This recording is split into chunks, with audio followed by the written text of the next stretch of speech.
Hi, we're going to do a quick tutorial on a common error that might appear on your T8 controller when you load a design. When we load a design, again, we're just going to load a design through the USB.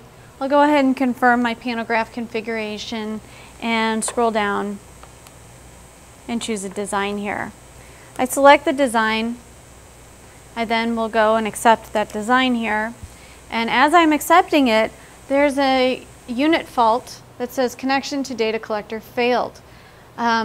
You can bypass this and hit confirm and the design will still go into the controller.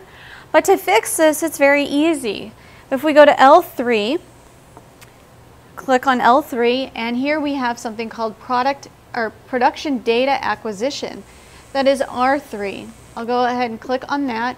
And you have something here called archive PDA data at data collector.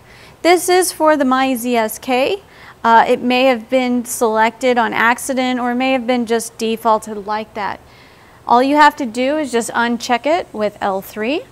Once that is unchecked and I hit confirm, then I hit previous and I'm back to my main screen. We'll go ahead and close this design out and we'll go back and load it again. We'll confirm everything. I'll go ahead and scroll down, choose that design one more time. And instead of getting that error message, it will go right to the design here. So that's a quick way to fix that control unit problem. If you have any questions, please feel free to contact us.